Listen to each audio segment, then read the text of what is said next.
आजमगढ़ जिले के फरिया railway station पर नवनिर्मित रेलवे माल गोदाम तथा रेलवे दोहरीकरण का आज commissioner of railway safety Uttar Pradesh railway Latif Khan ने दर्जनों अधिकारियों के साथ निरीक्षण किया। निरीक्षण के दौरान क्षेत्र के संभ्रांत लोग मौजूद रहे। सीआरएस लतीफ ने स्पेशल सीआरएस ट्रेन से अपने कर्मचारियों अधिकारियों के साथ 11:30 बजे फरिया रेलवे स्टेशन पहुंचे। उनके पहुंचने पर वहां पर मौजूद अधिकारी ने बुके भेंट कर उनको सम्मानित किया। उसके बाद रेलवे स्टेशन के कार्यालय का निरीक्षण किया गया।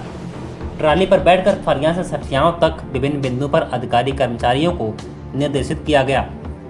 निरीक्षण के दौरान फरिया क्षेत्र के संपर्क संख्या 41 को बहाल कर अंडरपास बनाने तथा गेट संख्या 40 पर फ्लाईओवर की मांग को लेकर ग्राम प्रधान अबू बकर खान ने ज्ञापन दिया था। ज्ञापन लेने के बाद सीआरएस लतीफ खान ने कहा कि हम आपका ज्ञापन मुख्यालय तक पहुंचाएंगे, लेकिन यह कार्य रेल मंत्री के अधिकार में ही होता है। इस मौके पर फरिया ग्राम प्रधान अबू बकर खान, सपा नेता उबैद खान, पूर्व प्रधान जावेद खान, सुराही ग्राम प्रधान विनोद कुमार, डॉक्टर इमरान, फरिया चौकी इंचार्ज सुल्तान सिंह, निजामाबाद एसआई कुलदीप सिंह अपने दलबल के साथ मौके पर मौजूद रहे। इसके साथ ही दर्जनों की संख्या में रेलवे पुलिस बल मौजूद रहा।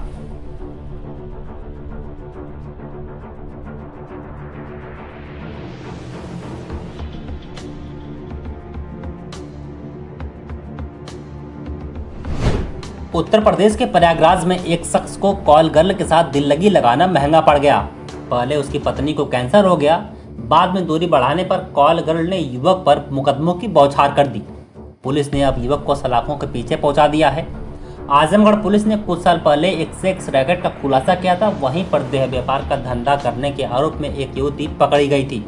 वहां से युवती प्रयागराज आ गई, जहाँ भी वह सेक्स रैकेट के धंधे में लिप्त हो गई। सामाजिक ताना बाना के लिए उसने शादी भी कर ली और इसी बीच एक सरकारी कर्मचारी कॉल गर्ल के नज़दीक पहुंच गया। धीरे धीरे इस परवान चढ़ा तो युवती ने अपने पति से दूरी बना ली। युवती ने सरकारी कर्मचारी को प्रेम जाल में फंसा लिया और नज़दीकियां बढ़ा ली। फोटो और सेल्फी भी आ गई।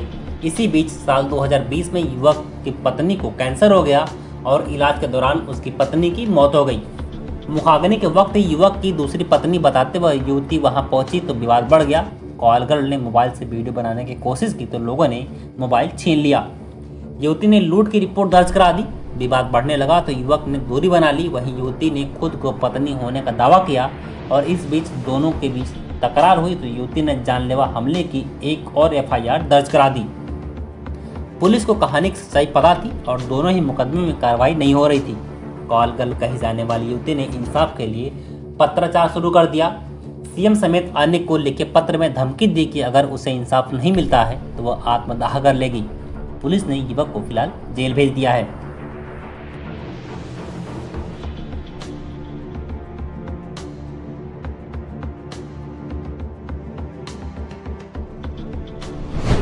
अपराध मुक्त करने के लिए शासन लगातार उनके निर्देश पर कार्रवाई की जा रही। इसी क्रम में आजमगढ़ जनपद में ऑपरेशन लंगड़ा में जिले के बरदा थाना क्षेत्र के बर्रा तिबाहे पर सातिर बदमाश के साथ मुठभेड़ हो गई। मुठभेड़ में लुटेरा गैंग का बदमाश के दाहिने पैर में गोली लगी है, जिसे उपचार के लिए अस्पताल में भर्ती कराया गया। इसके ऊपर कुल 8 से अधिक मुकदमे दर्ज हैं। बदमाश के पास से तमंचा, कारतूस व चोरी की मोटरसाइकिल बरामद की गई है। पुलिस के अनुसार जिले के बरदा थाना की टीम संदिग्ध वाहन व व्यक्तियों की चेकिंग के दौरान बरौना बाजार में मौजूद थे। दूरभाष से जानकारी मिली कि कमालपुर चौराहे पर संदिग्ध पल्सर मोटरसाइकिल से एक व्यक्ति जो कि खेतासराय जौनपुर की तरफ जा रहा है, जिसका इंतजार करने लगे। थोड़ी देर बाद एक मोटरसाइकिल तेजी से आती हुई दिखाई दी। कोहरे के कारण मोटरसाइकिल सवार काफी नजदीक आ गया। अचानक पुलिस को देखकर पीछे मुड़कर भागने का प्रयास के दौरान मोटरसाइकिल असंतुलित होकर सड़क के किनारे गिर गई और वह लंगड़ाते हुए या लड़खड़ाते हुए पैदल ही पीछे मुड़कर भागने लगा। क्षेत्र के बर्रा तिराहे के पास पुलिस का पीछा करते हुए देख बदमाश पुलिस टीम पर फायर कर दिया। बदमाश को आत्मसमर्पण करने के लिए हिदायत दी गई, लेकिन बदमाश ने पुनः निशाना बनाकर 2-3 और फायर किया। पुलिस टीम ने भी आत्मरक्षा जवाबी कार्रवाई में फायर किया। इसमें बदमाश के दाहिने पैर में गोली लगी और उसे घेराबंदी कर हिरासत में ले लिया गया। पकड़े गए व्यक्ति ने अपना नाम सूरज कुमार उर्फ डम्पी निवासी गहुनी थाना मेहनगर का बताया है। घायल बदमाश को उपचार के लिए अस्पताल में भर्ती कराया गया। पुलिस की पूछताछ में अभियुक्त ने बताया कि हम लोग मिलकर मोटरसाइकिल चोरी व छिनैती करते हैं। इस दौरान मैं कई बार जेल में भी जा चुका हूँ। चोरी से मिले पैसों को हम लोगों की जीविका तथा मुकदमे का खर्च चलता है। पूर्व में मैं दिल्ली जहांगीर थाने से जेल गया था। छूटते ही गांव आ गया। यहाँ हमारे गैंग का मुखिया चंद्रमा व दूसरा साथी इंद्रेश यादव रहा है। एक सप्ताह पूर्व सर्राफ व्यवसायी को हम तीनों लूटने के लिए जिले के तरवा क्षेत्र के पकड़ी बाजार जा रहे थे कि पुलिस से मुठभेड़ हो गई, जिसमें चंद्रमा प्रसाद पुलिस की गोली से घायल हो गया और पकड़ा गया। वहाँ अंधेरे का फायदा उठाकर भाग गए थे। मैं उसी दिन खैतासराय चला गया था। आज वापस घर जा रहा था ताकि घर से सामान लेकर दिल्ली वापस चला जाऊं।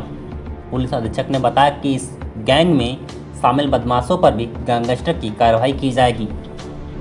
आज सुबह लगभग 7:30 बजे थाना बरदा की पुलिस टीम द्वारा पुलिस मुठभेड़ के दौरान एक शातिर लुटेरे और 25,000 के पुरस्कार घोषित अपराधी सूरज कुमार उर्फ डंपी, जो थाना महीनगर गांव गोहनी का रहने वाला है, इसको गिरफ्तार किया गया है। इस दौरान इसके दाहिने पैर में गोली लगी है। इसको उपचार के लिए अस्पताल भेजा गया है।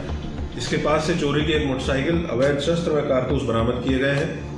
इसने पूछताछ में बताया है कि ये अपने गैंग मेंबर्स के साथ बाइक चोरी व लूटपाट की घटनाएं कारित करता है। इसके पूर्व इसके विरुद्ध कुल 8 मुकदमे पंजीकृत हैं, जिसमें 5 चोरी व 3 लूट के मुकदमे दर्ज हैं। इससे विस्तृत पूछताछ की जा रही है। इसके साथ इसके गैंग मेंबर्स के ऊपर भी गैंगस्टर की कार्रवाई सुनिश्चित की जाएगी और इस प्रकार के जितने भी अपराधी जनपद में हैं उनके विरुद्ध कठोर कार्रवाई सुनिश्चित की जाएगी। आजमगढ़ जनपद के सगड़ी तहसील क्षेत्र के धान क्रय केंद्र सिकंदरपुर का उप जिलाधिकारी सगड़ी राजीव रतन सिंह ने निरीक्षण किया व धान बेचने आए दर्जनों किसानों से बात कर धान बेचने में आ रही उनकी समस्याओं के बारे में जानकारी ली और साथ ही साथ उन्होंने सचिव को निर्देशित किया है कि समिति छोटी है, जितनी भी धान खरीदी जाए वह 1 से 2 दिनों के अंदर उठान कर लिया जाए, जिससे गोदाम भरने न पावे एवं किसानों के धान खरीद का कार्य प्रभावित न होने पाए। इस संबंध में सचिव को कई आवश्यक निर्देश दिए गए। इस दौरान उप जिलाधिकारी सगड़ी राजीव रतन सिंह ने बताया कि बोरे आदि पर्याप्त थे एवं किसानों ने बताया कि खरीद सही से की जा रही है, खरीद में किसी प्रकार की समस्या नहीं आ रही है। साथ ही साथ किसानों की मांग तेजी से कराई जाए, जिससे कि धान खरीद सुचारू रूप से चलती रहे। उन्होंने कहा कि किसी प्रकार की कोई समस्या धान खरीदने में नहीं हो रही है। यदि किसी प्रकार की समस्या किसानों को आती है तो उसके जिम्मेदार सचिव होंगे, जिन पर कार्रवाई भी की जाएगी। आज एक धान क्रय केंद्र साधन सहकारी समिति का निरीक्षण किया गया, जहां पर 5-6 किसान मौजूद थे मौके पर। तो धान क्रय केंद्र पर देखा गया कि वहां पर कहीं कोई समस्या तो नहीं, किसान को कोई समस्या नहीं आ रही है या धान समय से उठान हो रहा है। जो भी धान की लाट है मिलों से समय से FCI को जा रही नहीं जा रही है, तो साधन सहकारी समिति पर सब कुछ सही मिला, नियमानुसार मिला। आजमगढ़ जनपद के गांव में पानी की टंकी लगाए जाने से ग्रामीण नाराज हो गए और उन्होंने जिलाधिकारी से उसको लेकर के एक न्याय की गुहार लगाई थी, जिस पर यह काम रुक गया था। लेकिन यह कार्य पुनः प्रारंभ होने पर वे ग्रामीण फिर से नाराज हो गए और जिलाधिकारी से पुनः उन्होंने गुहार लगाई है।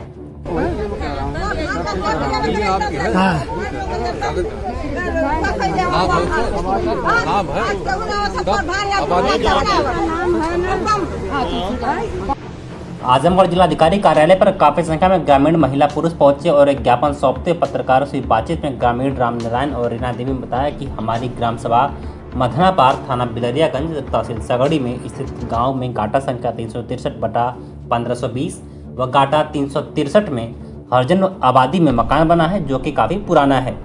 हम अनुसूचित जाति के एक गरीब भूमिहीन व्यक्ति किसान हैं। हमारी आबादी में लेखपाल द्वारा गलत ढंग से प्रस्ताव पास करके पानी की टंकी लगाने के लिए JCB मशीन आई, तब पता चला। जब ग्राम प्रधान से पूछा गया तो उनका कहना था कि हमने तो कोई प्रस्ताव नहीं दिया है। वहीं उन्होंने आगे बताया कि जिलाधिकारी के आश्वासन के बाद भी SDM और लेखपाल हमारे गांव में पहुंचे और पानी टंकी का कार्य शुरू करा दिया। हम सभी ग्रामीण पुनः मांग करते हैं कि आबादी में पानी की टंकी लगाए जाने से इसको रोका जाए, जिससे हम ग्रामीण आबादी में सुरक्षित निवास करते हैं। हम ग्रामीणों का मकान न तोड़ा जाए, क्योंकि हम लोगों को कोई दूसरा हमारा मकान नहीं है।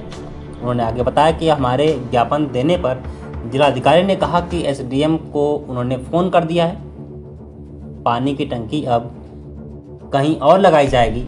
इस तरह की बातें उन्होंने अपनी इन मीडिया से बातचीत के दौरान उन्होंने कही है।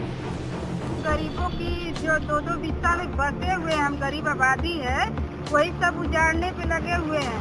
खाने पर भी मिले हुए हैं, खाने पर भी SDM इसको कोई सुनवाई नहीं कर रहे हैं। और हमारे गांव के प्रधान हैं और लेखपाल जो है गरिमा है, लोग मिले हुए हैं, कह रहे हैं कि वो सामने से कह रहे हैं कि हमें कुछ नहीं पता, वो कह रहे हैं हमारा हाथ नहीं है, लेकिन सब रातों रात काम चालू करवा रहे हैं। आप क्या चाहते हैं? हम लोग चाहते हैं कि सर गरीब लोग हम लोग कहाँ जाएं, हमें सरकार रहने की व्यवस्था करे, अगर वहाँ पे नल गाड़ना चाहती है तो।